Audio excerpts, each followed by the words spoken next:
So இன்றைக்கோட வீடியோவில் super and டேஸ்டியான ஒரு வத்த குழம்புன்னு சொல்லலாம், இல்லைன்னா கத்திரிக்காய் புளி குழம்புன்னு சொல்லலாம். வாங்க எப்படி பண்ணுறதுன்னு பார்க்கலாம். Hi all, welcome to Awesome Recipe. If you are new to my channel, do subscribe.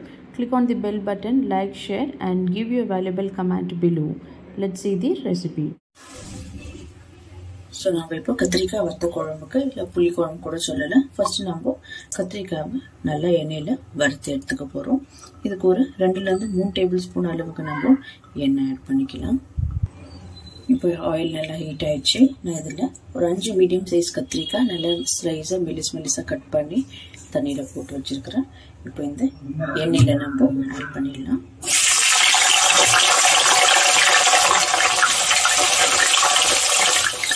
So இந்த மாதிரி வதக்கி செய்கிறப்போ நம்மளுக்கு புளி குழம்புக்கிட்ட வத்த குழம்பு நல்லா டேஸ்ட்டாக இருக்கும் நம்மளுக்கு. ஸோ இது ஒரு 5-10 நிமிஷம் இது நல்லாவே கத்திரிக்காய் நல்லா இதெல்லாம் குக்காய் வதங்கணும். ஸோ பாருங்கள், ஒரு 5 நிமிஷம் நல்லா வெண்டைக்காய் இப்போ பாருங்கள் 5 நிமிஷம் இப்போ நல்லா கத்திரிக்காய் நல்லாவே வதங்கிடுச்சு நம்மளுக்கு.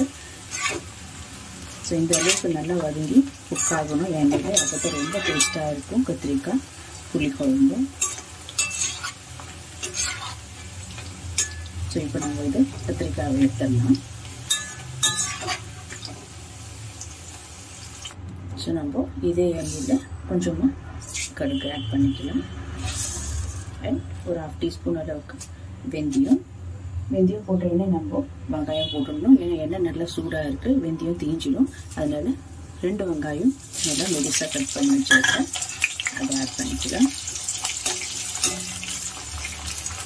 ஸோ ஆனியன் போட்டதுக்கப்புறம் ஒரு 10 பல்லு அளவுக்கு பூண்டு சின்னதாக சாப் பண்ணி வச்சுருக்கேன், அதை ஆட் பண்ணிக்கலாம். அண்ட் இது கூடவே கொஞ்சமாக ஃப்ரெஷ்ஷான கறிவேப்பிலை ஆட் பண்ணிக்கலாம். இப்போ நல்லா இது வந்துடும்.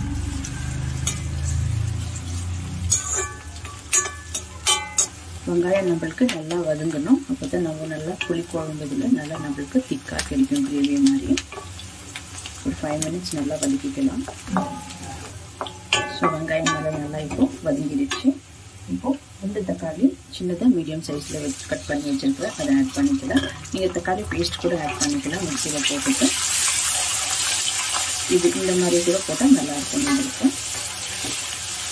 ஸோ இது கூடவே கொஞ்சம் உப்பு போட்டோன்னா நம்மளுக்கு ஈஸியாக சீக்கிரமாக குக் ஆகிட்டு வரும். கொஞ்சமாக உப்பு போட்டுக்கலாம்.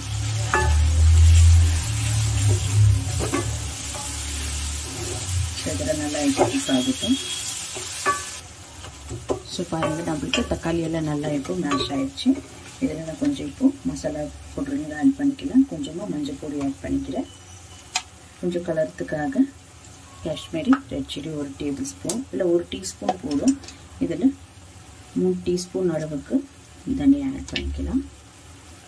1 டீஸ்பூன் அளவுக்கு வெள்ளை மிளகாய் தூள். உங்கள்கிட்ட குழம்பு மிளகாய் தூள் இருந்தால் கூட அது கூட ஆட் பண்ணிக்கலாம். அவ்வளோதான். இப்போ எல்லாமே நம்ம லோ ஃப்ளேம்லேயே வச்சு நல்லா மிக்ஸ் பண்ணிக்க போகிறோம். இது ஒரு 2 நிமிஷம் இருந்தால் போதும். ஒன்றில் இந்த பச்சை வாசனை எல்லாம் போகிற அளவுக்கு. ஸோ 2 நிமிஷம் ஆயிடுச்சு. இது நல்லா மசாலாலாம் பச்சை வாசனை போயிடுச்சு. இப்போ நம்ம புளி தண்ணி ஆட் பண்ணிக்கலாம். 1 கப் அளவுக்கு புளி தண்ணி கரைச்சி வச்சுருக்கிறேன், அதை ஆட் பண்ணிக்கலாம். இப்போ இது ஒரு 2 நிமிஷம் நல்லா கொதிக்கிட்டோம். இது கூடவே இன்னும் 1 கப்பு தண்ணி ஆட் பண்ணிக்கிறேன். ஸோ நம்ம இது மூடி போட்டு ஒரு 5 to 10 மினிட்ஸ் இது இருக்கட்டும் அப்படியே. ஸோ இப்போ நல்லா கொதிக்க ஆரம்பிச்சிச்சு. இப்போ இந்த டைமில் நம்ம எண்ணெயில் ரோஸ்ட் பண்ணி வச்சுருக்கிறேன் கத்திரிக்காயை ஆட் பண்ணிக்கலாம். ஸோ இப்போ நல்லா மிக்ஸ் பண்ணி விட்டுருங்க. உப்பு கரெக்டாக இருக்குது தானே செக் பண்ணிக்கோங்க.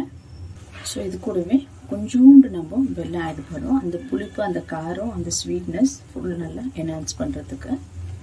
ஸோ இது போட்டுட்டு இப்போ நம்ம மூடி வச்சு இது 10-15 நிமிஷம் அளவுக்கு நம்மளுக்கு லோ ஃப்ளேம்லேயே வச்சு நல்லா இது கொதிக்கிட்டோம். இப்போது ஸோ பாருங்கள், ஒரு 10 நிமிஷம் இது நல்லா கொதி வந்துச்சு.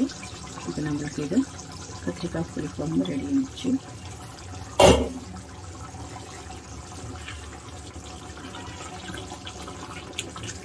அவ்வளோதான். இந்த திக்னஸ் இருந்தால் நம்மளுக்கு போதும். இப்போ ஃப்ளேம் ஆஃப் பண்ணிடலாம். சரி, அவ்வளோதான். சூப்பரான ஒரு கத்திரிக்காய் வத்த குழம்பு ஆர் புளிக்குழம்பு கூட சொல்லலாம். உங்களுக்கு இந்த வீடியோ பிடிச்சிருந்தா லைக் பண்ணுங்கள், ஷேர் பண்ணுங்கள், கமெண்ட் பண்ணுங்கள் அண்ட் மறக்காமல் என் சேனலுக்கு சப்ஸ்கிரைப் பண்ணுங்கள். தேங்க்யூ ஃபார் வாட்சிங் திஸ் வீடியோ.